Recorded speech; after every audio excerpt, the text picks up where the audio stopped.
오전 11시 숙취로 욱신거리는 머리통을 붙잡고 찬장을 열어서 남은 술병을 점검하였다. 이럴 수가. 술이 남은 와인병이 있다. 한번 따면 바닥을 보는데 마시다가 잠들었을 것이다. 거실에서 유튜브 시청과 클라리넷 연습에 열중하고 있는 새 아이의 눈을 피하기 위해서는 유리잔보다는 머그잔이 좋다. 이제 신이 주신 물방울을 목으로 넘기면 아이들의 소음과 두통, 불안함, 이 모든 것이 마술처럼 사라질 것이다. 머그잔을 든 순간 겉면에 새겨진 글이 확대되어 망막 속으로 들어온다.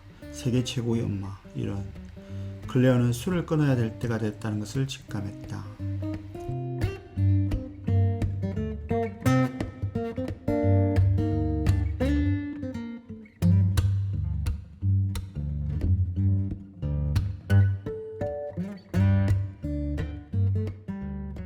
직원이 술을 안 마시는 직원이다 그러면 사회생활 어떻게 하려고 그러나? 저는 끊었습니다 이러면 대견하기는커녕 그렇죠. 이게 우리 회사를 뭘로 보고 술을 못 먹어? 네. 그렇죠. 사회생활 하려면 어느 정도 뭐 한두 잔은 해야 되는 거 아니야? 금주 다이어리는 클레어가 술을 끊기로 결심하고 그 여정을 365일 동안 블로그에 기록한 글입니다. 알코올에 의존하지 않으면 생활할 수 없는 사람이 중독자 모임이나 다른 어떤 프로그램의 도움을 받지 않고 1년 동안 한 방울의 술도 입에 대지 않았다는 것은 거의 기적에 가깝습니다. 술 끊고 7개월 후 방해꾼이 나타났습니다. 저자는 유방암 선고를 받았습니다. 간호사는 집에 가셔서 독한 술이라도 한잔하는 게 어떨까요? 라고 위로를 건넵니다. 클레어는 정말로 술이 필요한 것을 알고 있지만 암세포도 알코올을 좋아한다는 것을 알기에 극도의 자제심을 발휘합니다. 운이 좋게 암세포가 다른 세포로 전이되기 전에 발견하였습니다. 금주를 시작한 지 1년, 다시 생일이 돌아왔습니다. 클레어는 용감하고 모험을 좋아하고 긍정적이고 재미있는 사람이 되었습니다. 체중이 줄어들면서 자존감, 용기, 매력을 찾았습니다. 더 나은 아내와 엄마, 친구가 된 것이 가장 좋다고 그녀는 말합니다. 그녀가 마지막 페이지에 쓴 말입니다. 반쯤 술에 취해서 허릿한 아지랑이 너머로 바라보기에는 삶이 너무나도 소중하고 기적과도 같다는 깨달음이 왔다. 클레어가 1년간 온갖 시련과 유혹을 물리치고 금주를 할 수 있었던 요인이 무엇일까요? 저는 두 가지라고 생각합니다. 하나는 그녀의 싸움은 혼자만의 일이 아니었습니다. 클레어는 술 끊는 방법을 구글링했습니다. 깜짝 놀랐습니다. 자신이 앓고 있는 문제를 똑같이 고심했던 수많은 글을 발견했습니다. 자신도 블로그를 시작했습니다. 시작은 미미했지만 고민을 나누고 서로 응원하는 사람들이 점점 늘어났습니다.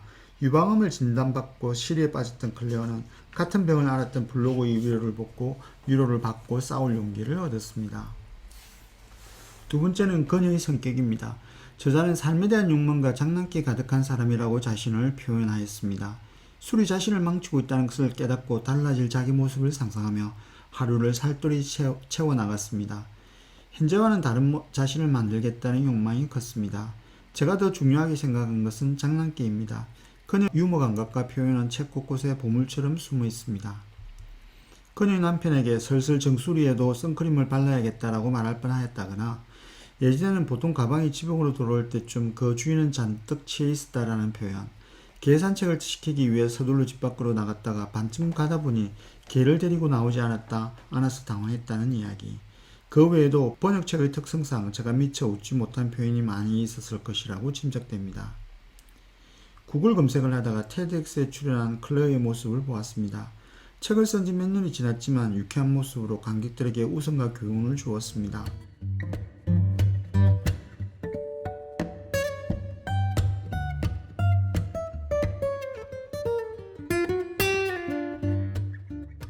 But when I stopped drinking, I told no one.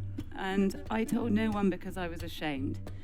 And in a world where everyone drinks, I felt alone in being unable to control alcohol. And I was worried about what people would think. I thought that if I confessed to having a problem, they would assume that I was pouring vodka on my cornflakes in the morning and that I was a bad mother. Then why not consider joining the sober revolution? Because I can assure you, 3 years on, booze-free and cancer-free, that there is no shame in being sober. Only joy and pride and freedom. Thank you. 유튜브에서 메이킹 소브를 검색하시면 빅뱅의 맨정신 노래와 함께 클레어의 강인 모습을 볼 수 있습니다. 유머가 가진 힘을 저는 알고 있습니다. 위로나 충고보다 가볍게 던지는 농담 한마디가 저의 맨정신을 깨우고 저를 일으켜 세울 때가 있습니다. 블로그에 쓴 글이라고 하지만 어느 철학자의 말보다 제 가슴에 꽂히는 문장이 몇 개 있었습니다. 술을 끊으면 초대형 유조선이 방향을 바꿀 때처럼 우리 몸이 경로를 조절할 시간이 필요하다라는 말이나 병원에서 대기한 사람 중 누가 암에 걸렸는지 맞춰보는 게임을 하면서 했던 말도 있습니다. 저자는 자기의 예상이 잘 맞지 않다는 것을 알았습니다. 이렇게 결론 맺습니다. 이 게임이 나에게 가르쳐준 것은 다른 사람의 삶에 어떤 일이 일어나고 있는지 절대 알 수 없다는 것이다. 저는 두 문장을 독서카드에 옮겨 적었습니다. 노력에 비해 쉽게 성과가 나지 않을 때, 타인을 섣부르게 판단했을 때 클레어의 말을 떠올리겠습니다. 방향을 잡았다면 경로가 바뀔 때까지 잡은 키를 손에서 놓지 않겠습니다. 이 책은 알코올 중독에 관한 이야기지만 조금 확장해보면 세상에 존재하는 모든 중독에 관한 이야기입니다. 우리 삶을 망가뜨리는 중독을 삶을 풍요롭게 하는 중독으로 교체해야 합니다. 저자의 경우 독서와 블로그 글쓰기 중독으로 바꾸었습니다. 저자는 몰입감을 경험했다고 하면서 일종의 마음챙김, 명상의 단계까지 이를 수 있다고 주장합니다. 좋은 중독으로 교체하기 위해서는 삶에 대한 욕망이나 장난기가 있으면 좋겠죠. 아니면 저자처럼 자기 모습을 타인에게 보이는 것도 좋은 방법입니다. 페북 친구 중에 당분간 옷을 사지 않겠다거나 건강한 체중을 유지하겠다는 분이 계십니다. 좋아요로 응원하고 있습니다. 혼자가 아닙니다. 지난주 직장 독서클럽에서 토론하는 중 누군가가 이번 책에 허 팀장이 제일 많이 공감했을 것 같아요 라는 말을 했습니다. 속마음을 들킨 것 같아 뜨끔했습니다.